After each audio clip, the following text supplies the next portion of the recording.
My brother died when I was 7 years old. He was 13. He drowned in the lake down the street from our house. My parents never touched his room. They tried once, but they couldn't do it. Too raw. After that, the door just stayed shut. His room became a kind of museum of him. That was 11 years ago. His room still looks the same. This morning, while I was packing for college, I thought I'd finally go in there. My plan wasn't anything dramatic. I just wanted to grab a few hoodies, maybe a keepsake or two to take with me. Something to hold on to when I got homesick. Full transparency. I've been in his room plenty of times before. I've sat on his bed. I've looked through his shelves, but I've never really gone digging. That felt wrong, and I really had no inclination to. I just missed my brother. That wasn't my intention today either. It wasn't my intention to find a stack of DVDs shoved into the bottom drawer of his dresser. There were 3 of them, just labeled 1, 2, and 3. The only DVD player in the house is still hooked up to his old TV. Everything else went streaming years ago. For a minute, I told myself not to do it. They weren't mine. They probably didn't matter. I picked up some of the items I had collected, put the DVDs back in his drawer, and returned to my room. Tonight, they started calling to me. I know how that sounds. I know you're thinking it was just my curiosity eating at me, but it wasn't like that. It felt physical, a pull in my chest. So I crept back across the hall, slipped into his room, locked the door behind me so my parents wouldn't hear, and I put in the first DVD. It was a home video. I didn't even know we had any. I don't remember my parents ever owning a camera. The video starts with static, then clears just enough to show something.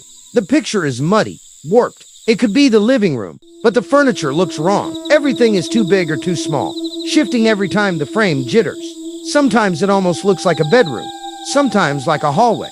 No faces, no clear shapes, just flickering shadows that don't match what the voices are saying. Because there are voices, familiar ones, laughter, clinking dishes, and my mom calling my brother's name. It sounds like family in the background, just out of sight. I hear my brother's laughter, and the sound swallows me whole. It rings through my head, bouncing off the bones that make up my skull. Then, beneath it, is another voice. Low, deliberate, close enough that you couldn't miss it. You haven't noticed yet. Then the video cut off. Just like that.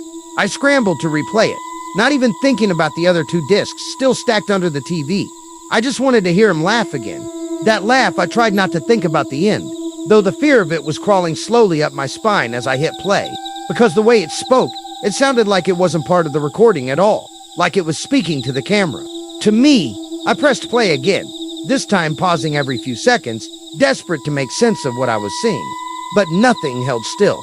Everything on the film looked almost familiar, like a room you swear you've been in but can't place. The walls are a little too narrow, and the colors are washed out enough to make it something you've never seen before. It made me feel like my brain was short-circuiting. Then I froze the frame just before the moment he laughed. And there it was, a caption, faint in yellow, burned into the corner of the screen. July 30th, 2015, 7 months after my brother drowned. My first thought was that it was a glitch. It had to be. The camera must have been off by a year. There's no other explanation. I forced myself to breathe and to shove back the rising panic. Then I pressed play again. His laugh filled the room, and for a second, my fear washed away. It was just him again. He was alive, warm, present, a bittersweet rush of comfort and grief. But then the voice returned, closer this time, wet against a microphone, broken and cutting in and out like static. You noticed, I ripped the DVD out of the player and threw it across the room. I don't even know why I did it. Adrenaline, I guess. My hands were shaking so hard I couldn't control myself. I'm trying to think of logical explanations. I want to believe there's one, but every reason I come up with feels paper thin. I just bolted back to my room and dove under the covers. Like that would help. I don't want to watch the other videos. I don't, but I can feel them pulling at me, like they're not finished, like I owe them something. I can't sleep. It's dark. It's late.